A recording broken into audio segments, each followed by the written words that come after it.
बहुत सारी शुभकामनाओं के साथ आप सभी दर्शकों को पूरे स्वराज परिवार की ओर से दीपावली की हार्दिक शुभकामनाएं। दीपावली भारत में मनाए जाने वाले सबसे महत्वपूर्ण त्योहारों में से एक है और यह त्योहार हर साल केवल भारत में ही नहीं बल्कि दुनिया भर में भारतीय समुदायों में विशेष आनंद और उत्सव के साथ मनाया जाने वाला पर्व है। दीपावली शब्द का अर्थ होता है दीपों की श्रृंखला और ये शब्द बना है दीप और अवली को जोड़कर, जिन्हें संस्कृत भाषा के शब्दों से लिया गया है। ये त्योहार हर घर में खुशियों की सौगात लाता है और इस दिन हर घर में भगवान गणेश और लक्ष्मी की पूजा की जाती है। दीपावली कार्तिक महीने के 15वें दिन अमावस्या को मनाई जाती है।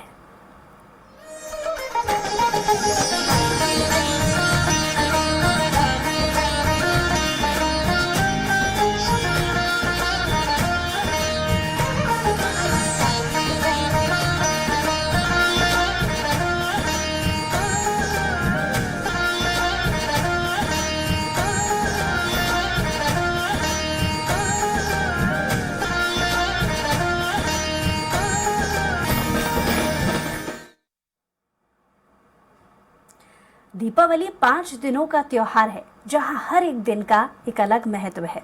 पहले दिन के उत्सव को धनतेरस कहा जाता है।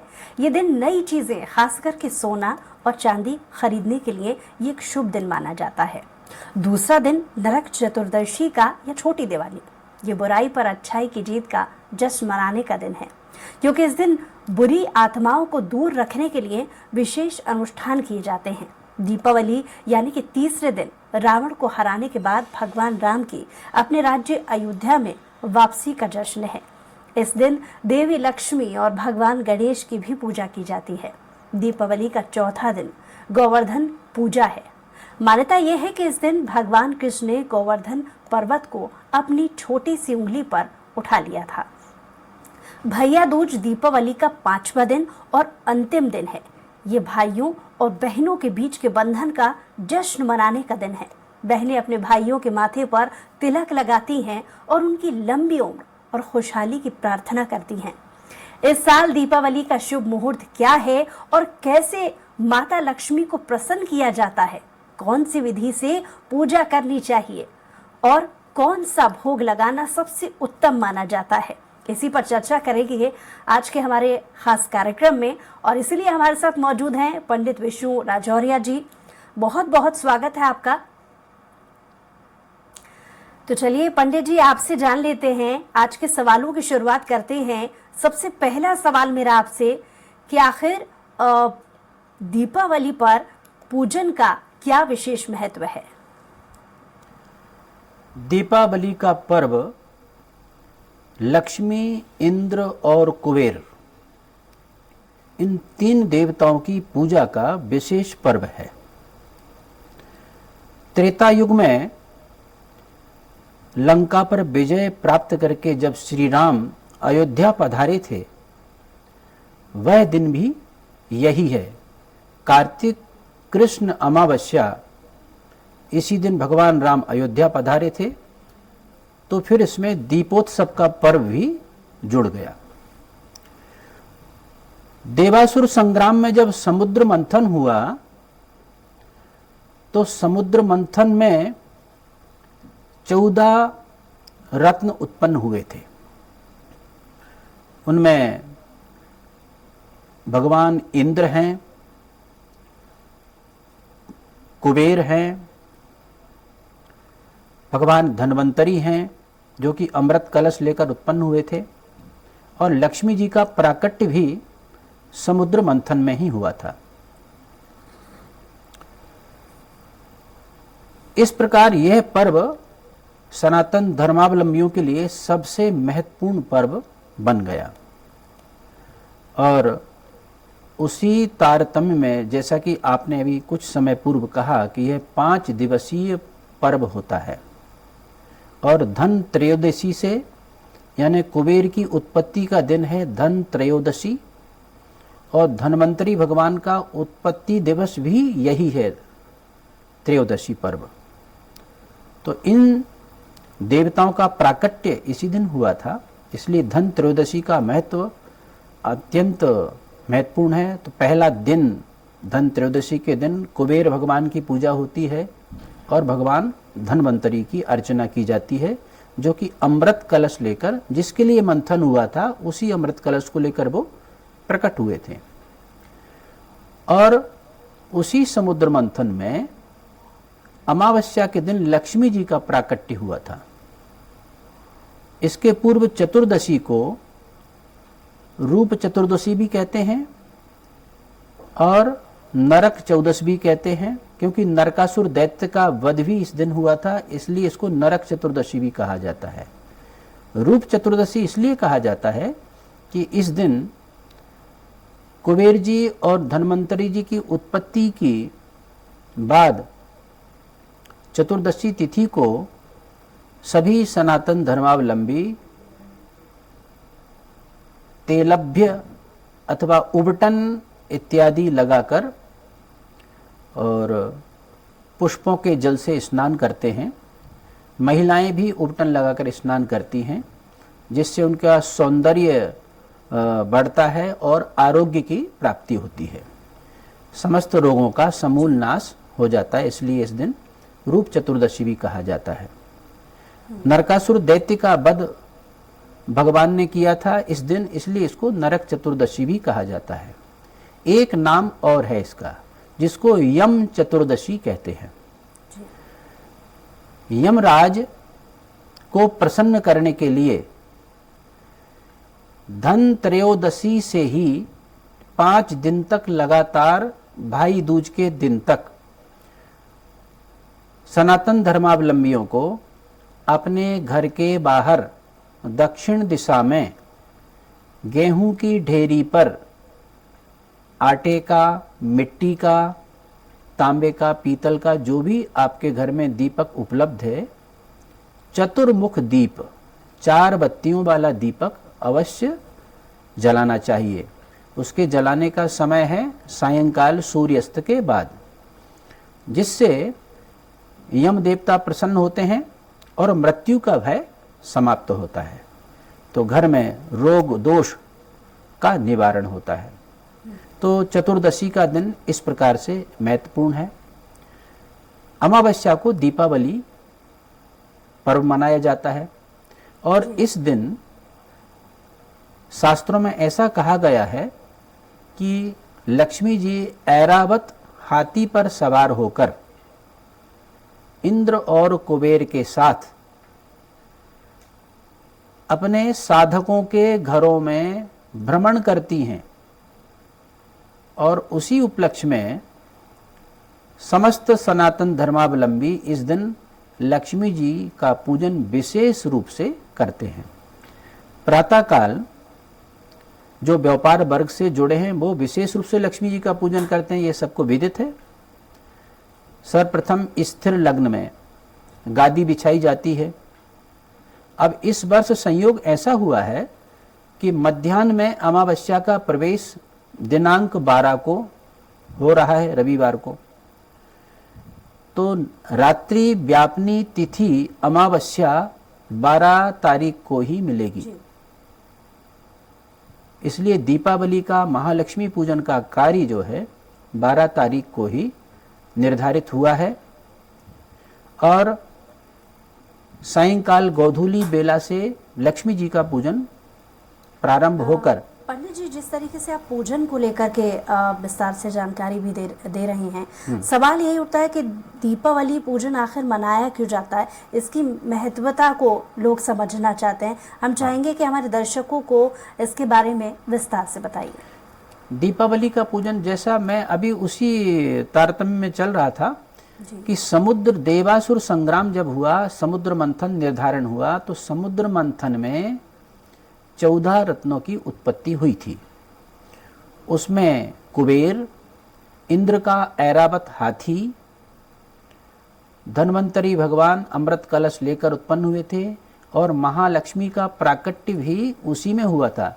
और उसी उपलक्ष्य में ये महालक्ष्मी पूजन का पर्व मनाया जाता है। और भगवान श्री राम रावण का वध करके इसी दिन अयोध्या में प्रवेश किया था, उनने लौटे थे अयोध्या में, और वो दीपोत्सव इस दिन से फिर प्रारंभ हो गया था। तो दीपावली का पर्व और महालक्ष्मी का यह संयुक्त पर्व त्रेता युग से आज तक निरंतर चल रहा है। तो इसके मनाने का कारण यही है कि एक तो लक्ष्मी जी का प्राकट्य और भगवान श्री राम का अयोध्या में लौटना, जी। ये इसका मूल कारण है। इसके अलावा बहुत सारे ऐसे लोग होते हैं जिन्हें सही विधि जो है पूजा की नहीं मालूम होती है। हमारे कार्यक्रम के जरिए आप ये भी हमारे दर्शकों को बताने की कोशिश कीजिए कि दीपावली पर लक्ष्मी पूजन की क्या सही विधि है। देखिए, पूजन 3 प्रकार की होती है। जी। जिसको छोटी पूजा कहते हैं उसको बोलते हैं हम पंचोपचार पूजा, जो सामान्य से सामान्य व्यक्ति अपने घर में कर सकता है।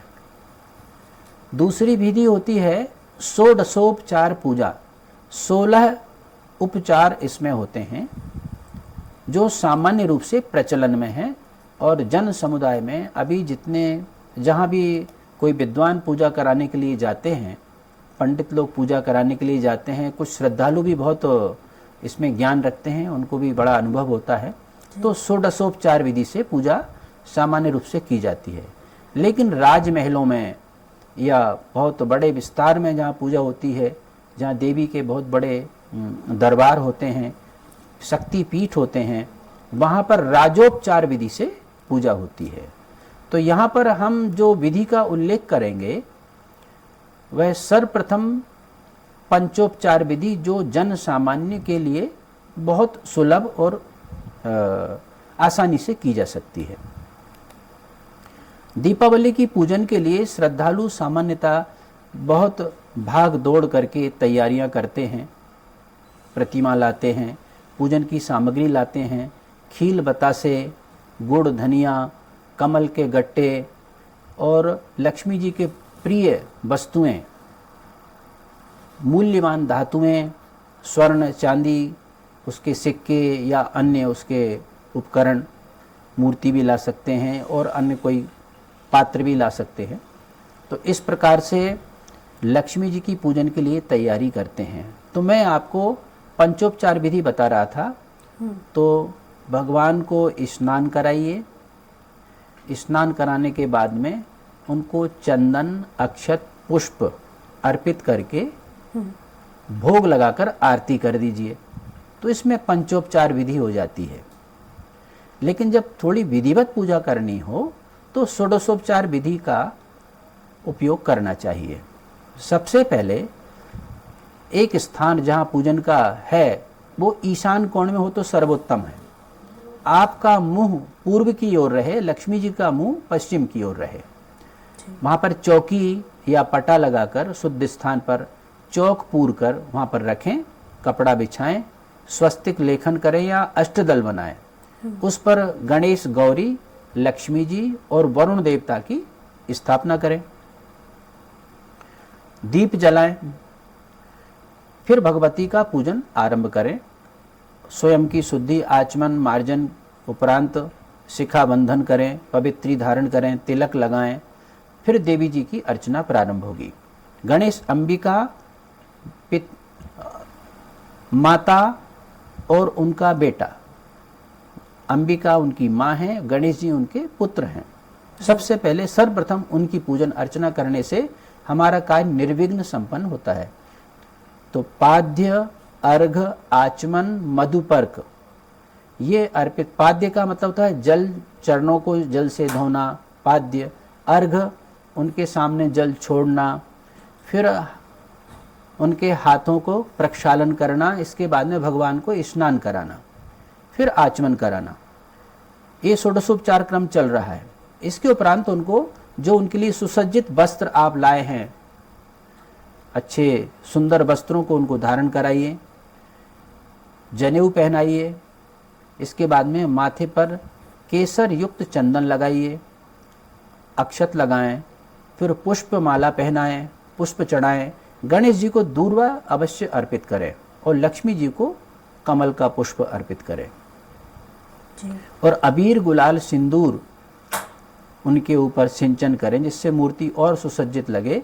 धूप दीप अर्पित करें धूप दीप अर्पित करने के उपरांत हाथ धोकर, हाथों को पोंछकर, फिर जो भोग आपने घर में बनाया है, भोग के लिए जो भी हलवा इत्यादि, सबसे उनको प्रिय होता है हलवा, अपने घर में बनाए हुए हलवे का भोग लगाएं। बाजार से जो धान की खील आती है और शक्कर के बने हुए कुछ पदार्थ आते हैं, मिठाइयाँ, 56 भोग भी यहाँ पर लगा सकते हैं, लेकिन मुख्य रूप से हलवा लक्ष्मी जी को शुद्ध घी का मेवा मिश्रित अत्यंत प्रिय है, उसका भोग अवश्य लगाएं। और मौसम के फल, जिसमें सीताफल और सिंघाड़े और अन्य जो भी फल उपलब्ध हों, ये मौसम के फल उनको अवश्य अर्पित करें। और कमल के पुष्पों से, लाल रंग के पुष्प लक्ष्मी जी को विशेष प्रिय, उसमें कमल का पुष्प सर्वप्रथम है, कनेर का भी हो सकता है, गुलाब का भी हो सकता है, जायसोन का भी हो सकता है। तो रक्त वर्ण के जो पुष्प हैं, इनकी माला से उनको सुसज्जित करें। और नैवेद्य फल के उपरांत द्रव्य दक्षिणा श्रीफल के साथ चढ़ाएं। फिर महालक्ष्मी की आरती करें, पुष्पांजलि करें, परिक्रमा करें। इसके उपरांत हमारे यहाँ पहले नियम होता था कि रात्रि भर, पूरी रात्रि परिजन सब मिलकर गोपाल सहस्त्रनाम का या श्री सूक्त का, गणपति अथर्व शीर्ष का निरंतर पाठ करते थे अथवा विद्वानों से सुनते थे। तो रात्रि भर ये पूजा चलती थी। और सुबह प्रातःकाल घर में एक सूपा होता है या कोई थाली पारात होती है, उसको बजाकर अलक्ष्मी को बाहर निकालते थे और लक्ष्मी जी की अर्चना को पूर्ण करते थे। इस तरह से दीपावली पूजन की विधि होती है। और इस विधि को करने से श्रद्धालु वर्ष पर्यंत उसके पास ऐश्वर्य, लक्ष्मी जी की कृपा सदैव बनी रहती है, किस प्रकार की कोई परेशानी नहीं होती है। इसके अलावा पंडित जी, जैसा कि आपने बहुत विस्तार से, बहुत अच्छे से इस चीज़ को समझाया कि क्यों ये 5 दिवसीय त्यौहार है। और एक चीज़ और जो छोटी छोटी चीज़ें इस त्यौहार से जुड़ी हुई हैं, दिए सजाना, रंगोली बनाना, इनको लेकर के भी एक अलग ही महत्व है इस त्यौहार से जुड़ा हुआ। इस महत्व के बारे में छोटी छोटी बारीकियों को लेकर के थोड़ा विस्तार से बताइए। बिल्कुल, देखिए, चंद्रमा में 16 कलाएं होती हैं। इसी प्रकार से देवियों में भी 16 कलाएं विद्यमान रहती हैं। इसलिए आपने सुना होगा, सामान्य रूप में कोई भी नारी जब उसको सज धज कर आती है तो ऐसा बोला जाता है कि 16 श्रृंगार करके वो यहाँ पर पधारी हैं। तो इसी प्रकार से लक्ष्मी जी को भी 16 श्रृंगार चढ़ाए जाते हैं, सजाए जाते हैं।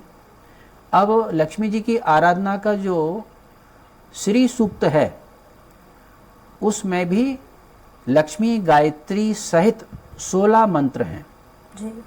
और 16 ही दीपों का महत्व इस पूजन अर्चन में सबसे अधिक है। हर अंग के लिए एक दीप लगाते हैं, तो 16 दीप से लक्ष्मी जी की अर्चना यहाँ पर विशेष रूप से की जाती है। आपने देखा होगा, जिन्होंने भी अपने घर में पूजन अर्चन देखी होगी, तो 16 दीप एक थाल में सजाए जाते हैं और उन 16 दीपों को प्रज्वलित करके जब लक्ष्मी जी की आरती होती है, दीप मालिका को अर्पित किया जाता है, तो उन 16 दीपों में थोड़े से खील बतासे डालकर फिर लक्ष्मी जी को वो दीप मालिका अर्पित की जाती है। तो 16 दीपों की संख्या इसमें विशेष महत्वपूर्ण है कि उनके 16 अंगों की इससे पूजा अर्चना संपन्न विधि पूरी हो जाती है। इसके अलावा कौन सा ऐसा मंत्र उच्चारण है जो विशेष पूजा जो दिवाली पर होती है असरदार है और लाभकारी है? देखिए, मैंने कहा था कि यदि विद्वान पंडित मिले तो श्री सूक्त का पाठ हो जी, और लक्ष्मी जी के बीज मंत्र का पाठ हो, गोपाल सहस्त्रनाम हो, ये विशेष मंत्र हैं। तो लक्ष्मी जी का बीज मंत्र जो सामान्य से सामान्य श्रद्धालु बोल सकता है, ओम श्रीम श्रियै नमः, इससे वो पूरा पूजन कर सकता है। ओम श्रीम श्रियै नमः पाद्यम समर्पयामि, ओम श्रीम श्रियै नमः हस्त्यो अर्घ्यम मुखे आचमनियम सर्वांगे स्नानियम, इस मंत्र का उपयोग करके पूरी पूजा, षोडशोपचार पूजा कर सकता है कोई भी श्रद्धालु। एक होता है ओम महालक्ष्मी नमः, महालक्ष्मी नमः मंत्र बोलकर आप पूजन कर सकते। यदि विद्वान पंडित जी आपके पास मौजूद हैं, वेद पाठी हैं, तो श्री सूक्त के माध्यम से महालक्ष्मी की अर्चना कर सकते हैं। श्री सूक्त, उसमें ऋग्वेद का सूक्त होता है, ओम हिरण्यवर्णाम हरणीम सुवर्ण रजतस्रजाम चंद्राम हिरणमयीम लक्ष्मीम जात वेदोम आवह, यहां से प्रारंभ होता है और इसमें अंत में 15 मंत्र इस सूक्त में रहते हैं और अंत में लक्ष्मी गायत्री का उपयोग करके 16 मंत्र हो जाते हैं। ओम महालक्ष्मी च विद्महे विष्णु पत्नी च धीमहि तन्नो लक्ष्मी प्रचोदयात। मैंने पूरा समयाभाव के कारण पूरा श्री सूक्त का उच्चारण यहाँ पर नहीं किया और प्रत्येक श्रद्धालु को चूंकि वो समझ में भी नहीं आ पाएगा, और लेकिन श्री सूक्त की पुस्तक उपलब्ध है और जो थोड़े भी पठित श्रद्धालु जिनको संस्कृत भाषा का सामान्य ज्ञान होता है वो आसानी से इसको सीख सकते हैं, पढ़ सकते हैं। और आजकल तो हमारे मीडिया पर सब कुछ हमेशा उपलब्ध रहता ही है जी। तो इसको सुन सकते हैं, गोपाल सहस्त्र नाम को भी सुन सकते हैं। तो महालक्ष्मी के स्तोत्र, अन्य और भी कई स्तोत्र हैं, उनको भी आप श्रवण कर सकते हैं, पाठ भी कर सकते हैं। तो इन मंत्रों का पाठ, मतलब बीज मंत्र का अवश्य करना चाहिए, ओम महालक्ष्मी नमः या ओम श्रीम श्रीयै नमः। एक और रुद्रयामलोक श्री सूक्त होता है, उसका पाठ बहुत व्यापक रूप से अनुष्ठान के रूप में किया जाता है। उसमें है ओम श्रीम ह्रीम श्रीम कमले कमलालये प्रसीद प्रसीद श्रीम ह्रीम श्रीम ओम महालक्ष्मी नमः। इसका संपुट लगाकर श्री सूक्त का पाठ किया जाता है, तो वह भी बहुत श्रेष्ठ फलदायी होता है। तो अनेक मंत्र लक्ष्मी जी की पूजा अर्चना में आपके ज्ञान के अनुसार आप उपयोग कर सकते हैं जी। पंडित जी, क्योंकि अब समय की भी कमी है, इसलिए मुहूर्त के बारे में जान लेते हैं कि इस दिवाली पर शुभ मुहूर्त क्या रहने वाले हैं। देखिए, दीपावली का पर्व चतुर्दशी तिथि को आ गया है, लेकिन दोपहर में 1:24 पर जब अमावस्या आ जाएगी 12 बजे, पूरी रात्रि अमावस्या रहेगी। इसलिए 12 तारीख को ही दीपावली का पर्व मनाया जाएगा। और वृषभ लग्न सायंकाल 5:40 से 7:36 तक रहेगी। वृषभ लग्न स्थिर लग्न होती है और स्थिर लग्न में पूजन इसलिए किया जाता है कि इससे हमको स्थिर लक्ष्मी की प्राप्ति होती है।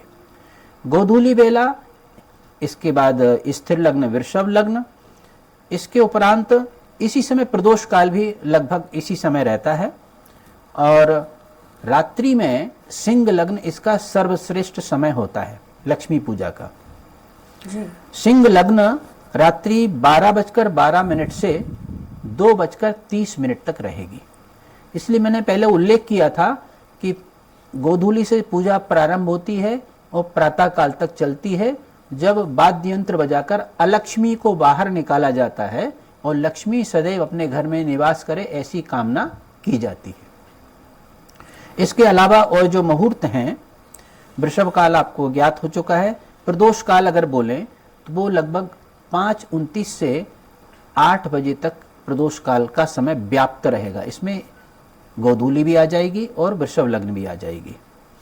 और जो इसके उपरांत पूजा कर पाएंगे वो लक्ष्मी पूजन, वो 11:39 से 12:31 के बीच में भी निशीथ काल में पूजा कर सकते हैं। सिंह लग्न 12:12 से 2:30, ये भी अत्यंत श्रेष्ठ समय होता है। तो इन मुहूर्त में पूजा करने से लक्ष्मी जी की स्थिरता होती है और आपके घर में वो सदैव निवास करती हैं। ऐसी मान्यता हमारे शास्त्रों में है। चलिए पंडित जी, बहुत शुक्रिया तमाम ज़रूरी जानकारी दीपावली के त्यौहार से जुड़ी हमारे दर्शकों तक पहुंचाने के लिए। तमाम इस ज़रूरी जानकारी के लिए एक बार फिर से बहुत बहुत धन्यवाद। और इसी के साथ ही हमारी खास पेशकश शुभ दीपावली में आज के लिए इतना ही। कुछ और खबरों के लिए देखते रहिए स्वराज एक्सप्रेस।